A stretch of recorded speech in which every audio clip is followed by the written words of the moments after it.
விசுவாசத்தை ஆப்ரேட் பண்ண எந்த மனிதனா இருந்தாலும் சரி, அந்த மனிதனுடைய வாழ்க்கையில எது இம்பாசிபிள் நினைக்கிறோமோ அது பாசிபிள். இவனை கொல்லும்படி அது அநேக தரம் தீயிலும் தண்ணீரிலும் தள்ளிற்று. நீ ஏதாயிலும் செய்யக்கூடுமானால் எங்கள் மேல் மனதிறங்கி எங்களுக்கு. சீசர்கிட்ட போனோம், ஒன்றும் செய்ய முடியல. உம்மால ஏதாவது செய்ய முடியும், ஒரு அற்புதம் செய்ய முடியும்னா எங்கள் மேலே தயவு செய்து மனம் இறங்கி உதவி செய்யன்னு கேட்குறான். ஆண்டவர் சொல்கிறாரு, இயேசுவை நோக்கி, நீ விசுவாசிக்க கூடுமானால் ஆகும், விசுவாசிக்கிறவனுக்கு எல்லாம் கூடுனார். இது பதில், இதுதான் பதில் இருக்கு. அவன் ஏழாமையில் வர்றான். எங்களுக்கு ஏதாச்சும் ஒரு அற்புதம் நடக்குமான்னு கேட்கும்போது கர்த்தர் சொன்னார், விசுவாசிக்கிறவனுக்கு எல்லாம் கூடுகிறார். காலகாலமாக அது எப்படி பிரசங்கம் பண்ணாங்கன்னா, என்னால் கூடுமா கூடலையாங்கிறது பிரச்சனை கிடையாது, உனக்கு விசுவாசம் இருக்கா அப்படி தான் கேட்டாங்க. இந்த இடத்துல ஆண்டவர் அவனை கண்டம் பண்ணலை, அவனுக்கு பதில் சொல்கிறார். சீசர்கிட்ட கொண்டு போனோம், சீசரெல்லாம் முடியலை, உம்மால முடியுமா அப்படின்னு கேட்கும்போது ஆண்டவர் சொன்னார், நான் விசுவாசிக்கிறேயா, விசுவாசிக்கிற எனக்கு எல்லாம் கூடுங்கிறார். உங்களை பிரச்சனைகளை, உங்கள் வாழ்க்கையில் இருக்க சவால்களை தேவனால் தீர்க்க முடியுமா? கட்டாயம் முடியும். தேவனால் கூடாது ஒன்றும் இல்லைன்னு ஒரு ரோட்டில் போகிற மனுஷன் கடற்கட தெரியும், தேவனால் எல்லாம் கூடுண்டு. அது மட்டும் விசுவாசம் இல்லைங்க. அந்த விசுவாசம் என் வாழ்க்கையில் நிஜத்துக்கு வந்தால் தான் விசுவாசம் முற்றுப்பட்டிருக்குன்னு அர்த்தம். தேவன் பாவங்களை ரட்சிக்க முடியும் தெரியும், தெரியுமா? அது என் வாழ்க்கையில் சாத்தியமானதான் நான் விசுவாசி. சாத்தியமாகலன்னா அது தெரிந்தும் நான் அவிசுவாசி தான். வாழ்க்கையில் சில பிரச்சனைகளை பார்க்குறோம், சில சவால்களை பார்க்குறோம். நம்மால் முடிந்த அளவுக்கு ட்ரை பண்ணுறோம்.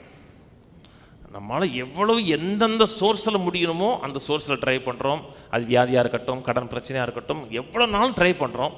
ட்ரை பண்ணி முடிஞ்சதுக்கப்புறம் சரி அவ்வளவுதான், இதை பொறுத்துக்கிட்டு வாழ வேண்டியதான் அப்படிங்கிற முடிவுக்கு வந்துடுவோம்.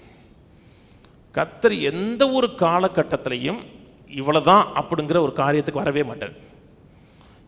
விசுவாசம் எப்பொழுதுமே இம்பாசிபிளை ஏற்றுக்கொள்ளாதுங்க. இது இம்பாசிபிள், இது சாத்தியம் இல்லை, நான் ட்ரை பண்ணேன், இந்த பழம் புளிக்கும் அப்படின்னு போகிறது கிடையாது. ட்ரை பண்ணிட்டோம்ல, நான் சொன்னது புரியுதுங்களா? ஒரு காரியத்தை வாழ்க்கையில் அனுபவிப்பதற்கு ரிங்கில் இறங்கிட்டீங்களா? ரொம்ப பேர் ரிங்கு பக்கமே போல. ரிங்கில் இறங்கிட்டீங்கன்னா குத்து வாங்கினா கூட கப்பையோட தான் வரணும்.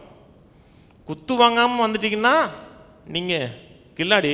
சில குத்து வாங்கினா கூட ரிங்கை விட்டு நாங்கள் இறங்கும் போது என் கை மேலே தான் நிற்கணும் அப்படின்னா அதான் விசுவாசம். விசுவாசம் ஒரு நாள் கூட, ஒரு பொழுது கூட இது இம்பாசிபிள், இது முடியாதுங்கிறதை விசுவாசம் ஏற்றுக்காது. எது இம்பாசிபிளோ அது விசுவாசத்துக்கு பாசிபிள்.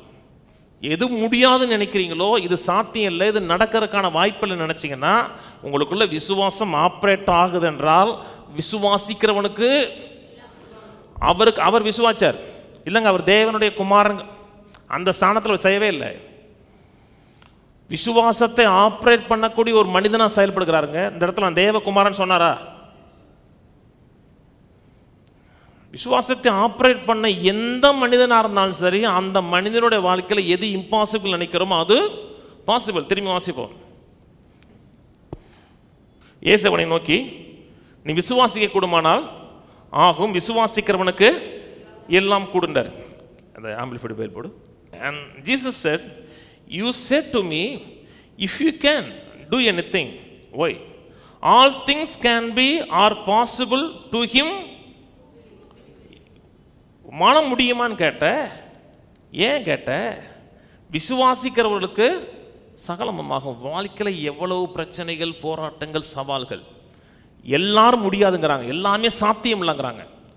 அந்த இடத்துல நீங்கள் நின்று இது முடியும், இது சாத்தியம், இது கட்டாயம் நடக்கும்னா உலகம் உங்களை பரியாசம் பார்க்கும். உலகம் உங்களை மெண்டல்னு பார்க்கும், ரியாலிட்டியாக பேச மாட்டாருங்க. இயேசுடைய வாழ்க்கையில் இயேசுவை பரியாசம் பண்ணாங்க, கேலி பண்ணாங்க, பலதரப்பட்ட காரியம் சொன்னாங்க. எது இம்பாசிபிள் நினைக்கிறீங்களோ இது பாசிபிள், இது கட்டாயம் நடக்கும் என்று விசுவாசித்தீங்கன்னா விசுவாசத்தில் ஆப்ரேட் பண்ணுறேன்னு அர்த்தம். எத்தனையோ மக்களுக்கு கிட்னி ஃபெயிலியர், இனிமேல் கிட்னி வேலை செய்யாதுன்னாங்க. கிட்னி வேலை செஞ்சல, வேலை செய்யலையா? அன்னைக்கு ஒரு சிஸ்டர் சொன்னாங்க, என் மகளுக்கு வந்து சுகப்பிரசவம் தான் ஆச்சு. அவளுக்கு வந்து கடைசி நேரம் வந்து சுகப்பிரசவம் தான் ட்ரை பண்ணோம். கடைசியில் வந்து பிள்ளையுடைய ஹார்ட் பீட்டு குறைஞ்சிருச்சு. எனக்கும் காமிச்சாங்க. உள்ள போய் காமிக்கும்போது வேறு வழி இல்லை, ஆப்ரேஷன் தேட்டருக்கு கொண்டு போயிட்டோம். கடைசி நேரத்தில் பிள்ளை பார்த்தாச்சு, ஆப்ரேஷன் தேட்டரில் வச்சுருந்தாங்க. அந்த டாக்டர் சொன்னாங்க, இது வரைக்கும் என்னுடைய வாழ்க்கை அனுபவத்தில் இப்படி நடந்ததே இல்லைன்னு இருக்காங்க. அதான் எது இம்பாசிபிள் நினைக்கிறோமோ நீங்கள் தீவிரமாக விசுவாச்சிங்கன்னா அது பாசிபிள். வெறும் இயற்கை காரியங்களை மட்டும் பார்க்குறோம். டாக்டர் போகிறோம், இது ஒரு காக்கா வலிப்பு, இவனுக்கு காது கேட்காதவன், ஊமை, பாவம், காக்கா வலிப்புன்னு போனோம்னா ட்ரீட்மெண்ட் கொடுப்பாங்க. அவங்களால முடிஞ்ச ட்ரீட்மெண்ட் கொடுப்பாங்க. கடைசியில் என்ன சொல்லுவாங்கன்னா, நல்லா எங்களால் முடிஞ்சதை நாங்கள் கொடுத்துட்டோம், இது ஒரு மெடிக்கல் மிராக்கல் நடந்தால் தான் இது சாத்தியன்றுவாங்க. கடைசியில் அவங்க இது ஒரு மெடிக்கல் மிராக்கல் நடக்கணும்னு நம்ம காத்திருக்க வேண்டியதான். இந்த மனுஷன் காத்திருக்கலைங்க. ஊழியக்காரன்ட்ட போனாங்க, சரியாகலை. ஏசுகிட்ட போகிறான்.